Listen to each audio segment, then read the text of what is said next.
హిందువులారా, ఈయన అన్వేష్ గాడు సీతామాత పైన, హిందువులపైన, ప్రవచనకర్తలపైన కొవ్వెక్కి ఏం మాట్లాడాడో మీరే చూడండి. సీతాదేవి తర్వాత ద్రౌపది ఏ టీషర్ట్లు వేసుకున్నారా రేపులు అయ్యాయి?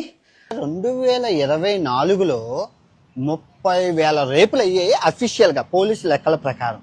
అండ్ 2025లో 28,000 రేపులు అయ్యాయి పోలీసుల లెక్కల ప్రకారం. 2026, 2027లో కూడా అవుతుంది.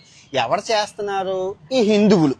ఇంకా అవుతుంది ఎవరు? హిందూ ఆడపిల్లలు, క్రిస్టియన్ ఆడపిల్లలు, ముస్లిం ఆడపిల్లలు, చిన్న పిల్లలు, ముస్లిం మామూలు చీరలో కట్టుకున్న వాళ్ళు, పద్ధతిగా ఉన్న వాళ్ళ మీద రేపులు చేస్తున్నారు. ఇప్పుడు హిందుస్థాన్ లోనే చీర కట్టేసుకోవాలి, బట్టలు ఈ సంస్కృతి సాంప్రదాయం గొద్దలో పెట్టుకో.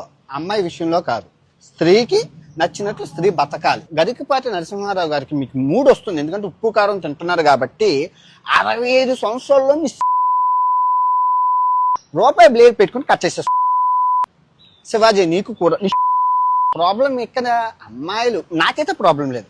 ఇస్లామిక్ మతంలోని, హిందూ మతంలోని చాలా దారుణం.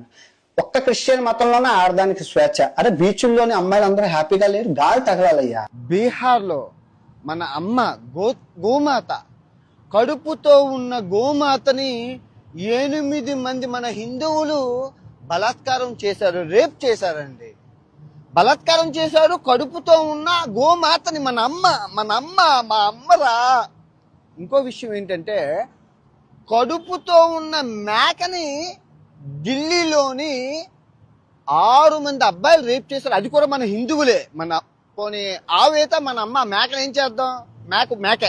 మేక నో అమ్మ. తర్వాత 2025లో 56 కుక్కలని రేప్ చేసాం మనం. కేసులు కూడా నమోదయ్యాయి. అంటే ఇంట్లో ఉన్న కుక్కల్ని రేప్ చేసేస్తామంట. గుళ్ళని చెదగడం. ప్రతి గుడి మీద అమ్మాయిలు నీకు అర్ధనగ్నంగా ఫోటోలు అవి ఉంటాయి. విన్నారుగా వీడి పొగరు.